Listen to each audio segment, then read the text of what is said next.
Welcome student.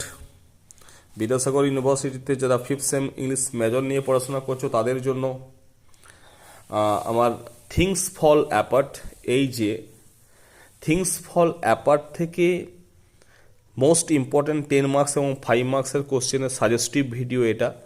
অতি অবশ্যই তোমরা একটু চেক করে নাও যে তোমাদের এই কোশ্চেনগুলো করা হয়েছে কিনা। যদি না করা হয়ে থাকে অতি অবশ্যই কিন্তু একবার জাস্ট চোখ বুলিয়ে নাও। Character of Okonkwo, long question 10 marks. Colonialism in Things Fall Apart, Things Fall Apart থেকে যে কলোনিয়ালিজম আছে সেটা আলোচনা করতে হবে।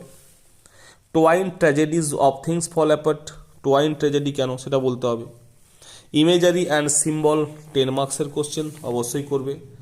আর একটা 10 মার্কসের কোশ্চেন এখান থেকে আছে, সেটা হলো কি না, এই হিস্টোরিক্যাল নোভেল, যে থিংস ফল অ্যাপার্ট একটা হিস্টোরিক্যাল নোভেল আলোচনা করো, 10 মার্কসের কোশ্চেন। এরপর দেখো তাহলে 10 মার্কসের 1, 2, 3, 4, 5টা কোশ্চেন বলছি, 5টা কোশ্চেন তো অবশ্যই তোমরা তো তার মধ্যে এই কলোনিয়ালিজম, ক্যারেক্টার অফ অকাঙ্ক, এই দুটো, ইমেজ অ্যান্ড সিম্বল, এই তিনটে কিন্তু মোস্ট ইম্পর্ট্যান্ট, তিনটে অবশ্যই ভালো করে যেও। এরপর হচ্ছে যে টাইটেল, এটা একটু করে রাখবে 5 মার্কসের জন্য। ফক টেল, অর্থাৎ এখানে যে ফক টেলগুলো আছে, লোকাল যে টেল বা গল্পগুলো আছে সেগুলো একটা 5 মার্কসের কোশ্চেন। অ্যানার্কি অফ দ্য হোয়াইটম্যানের যে এনার্কি সেটা হচ্ছে 5 মার্কসের জন্য। তাহলে এগুলো 5 মার্কস আর বাকিগুলো 10 মার্কসের জন্য তোমরা অতি অবশ্যই করে রাখো।